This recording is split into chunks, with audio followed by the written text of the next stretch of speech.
We're on. Okay. Good morning. Good morning. Welcome to Doc Talk Live. Let's see what this says. Try another way of going live during your broadcast. Why would I do that?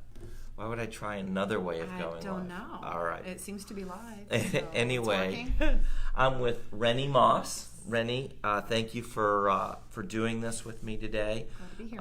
Renie is the program director of the Alabama Genomic Health Initiative. That's right.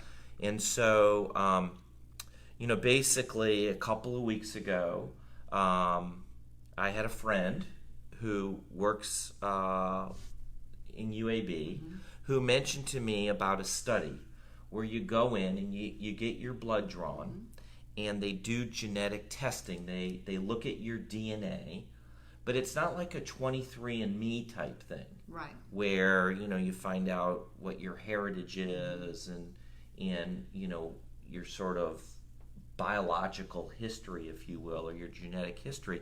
This was more to find out what diseases you may be susceptible to.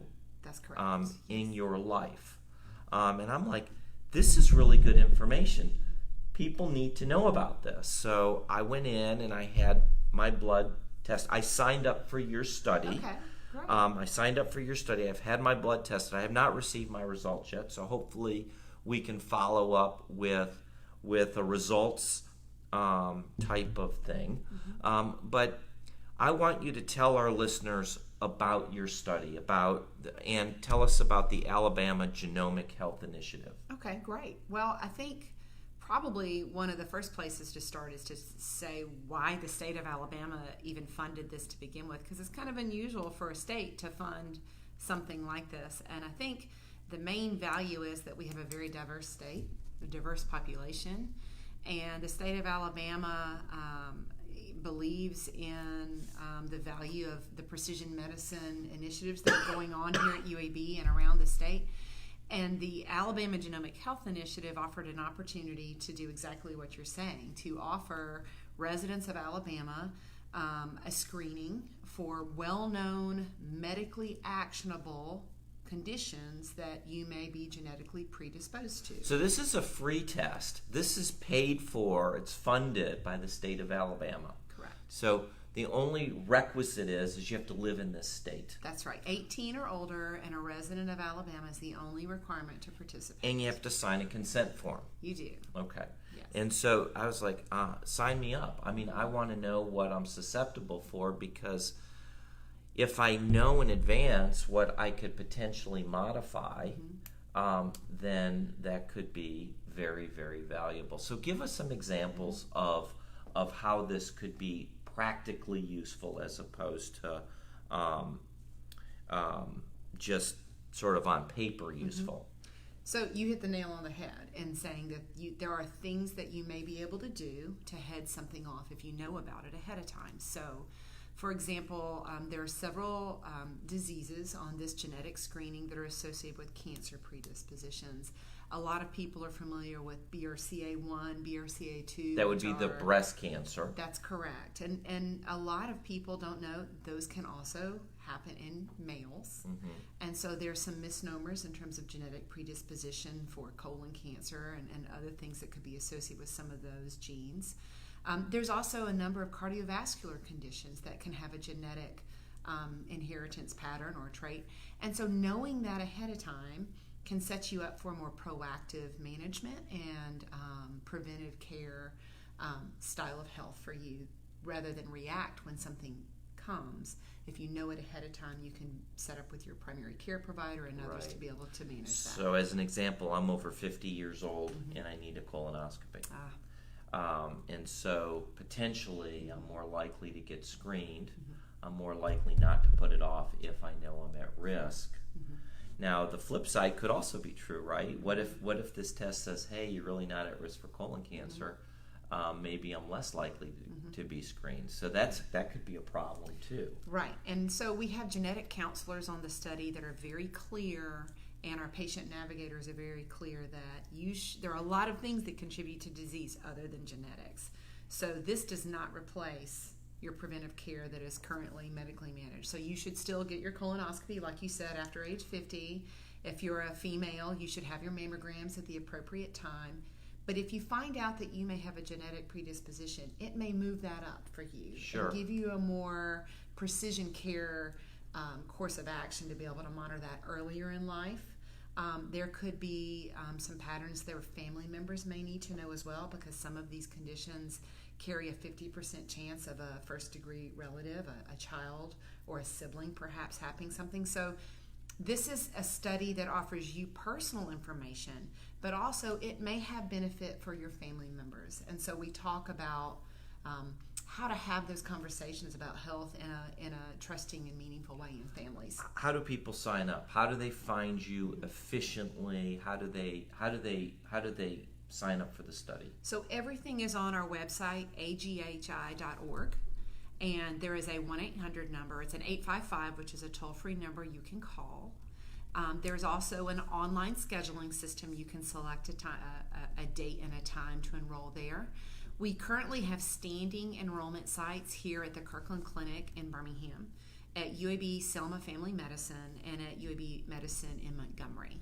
We also have pop-up enrollment events where we're trying to reach rural areas and areas where maybe there's not a clinic set up. So we've done a number of events kind of around UAB Hospital. We did one at Baptist Health Montgomery. We're looking at going to Dothan, to Tuscaloosa, to Mobile in this year, and really try to meet people where they are and explain the value of this project to the residents of Alabama, and perhaps build some trust and understanding in genetic medicine and what it can mean for you. So aghi.org would get us to the online schedule. Yes. Is that right? And do you have the 855 number by any chance? It is 855-462-6850. And that's also very bold on the website, aghi.org. It's the first thing you see in the heading, 855-462-6850. I wanted to get that out there up front in case people decided, hey, okay, I'm done listening. Okay, I got the That's idea. Right. How long is the study going to go for? How long has it been going, and how much longer will it go? So the state of Alabama gave us funding in 2017. So we began enrolling in May 2017. It's intended to be a 5-year study. We hope to enroll 10,000 people over the course of 5 years. And while we're certainly giving value to individuals, another value of this is the biobank. So when you enroll, you were given the option to consent to donate a portion of your blood to a biobank that could be used for future research. You can decline that, or you can choose to opt into that. And the value of that is that this is a rich, I mentioned on the front end, that we're a diverse state.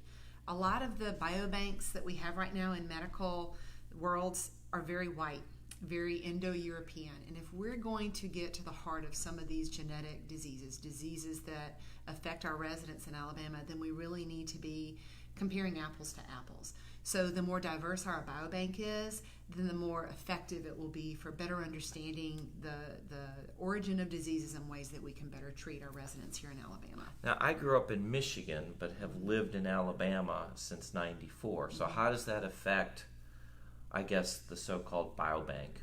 Well, you're a resident of Alabama, so if you opted in, then your sample lives here at UAB in the Shelby building right across the street from here. Mm-hmm. And it would only be available for researchers that are approved by the UAB Institutional mm-hmm. Review Board. So there's very careful ethical management of those future research. I opted in, but I don't know why. Excuse me. I don't know why I wouldn't opt in. Mm-hmm. Why wouldn't somebody opt in? Well, I think some people have, there may be faith or religious reasons for mm-hmm. that. Okay. And there's understandable misgivings and trust issues with history of research, especially here in Alabama. We have a history that we have to overcome. So we are also doing some community engagement outreach. We're doing town hall meetings around the state to really inform people what this study is about and really what genetic screening can do in general and what a biobank like the AGHI Biobank could offer to families who are living here in Alabama now and really posterity for that matter. If we are able to better understand today reasons for certain cardiovascular disease, then 25 years from now we may be in a much better position to understand how to be even more proactive and preventing things that are affecting us. Are any other states doing this?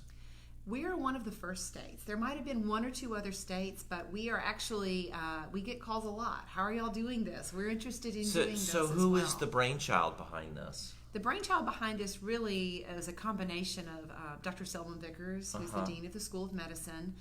He was at a conference understanding more about genetic screening and biobanks and what this can offer.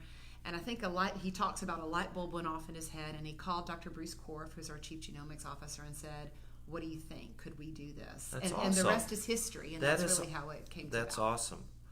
I'm going to give that number one more time, 855-462-6850. And again, go to aghi.org. Renie, do you have anything else to add? I mean, I think we sort of hit what people need to know in a very brief period. I think we did. I think the important thing to be completely transparent is only 1 to 3% of people are going to be found to have something. Even if your result is negative, our genetic counselors are looking over the family history that you provided. If they see something in that family history that maybe warrants more clinical diagnostic, they're going to make that recommendation in the letter. They'll say, your results were negative, but there's a lot of things that contribute to disease. You shared with us that, and it'll have that. And based on that, they may say, you may benefit from further consultation. And they have their personal number at the bottom of that letter for you to follow up with. So there's a relationship that we really hope to build with you and your health, which is where the precision piece comes in, so that you have more information to own your health and manage it in the future. Perfect. Thank you, Renie. Thank you for being here. I appreciate it. Appreciate it. Thank you. Thanks, y'all. Finish.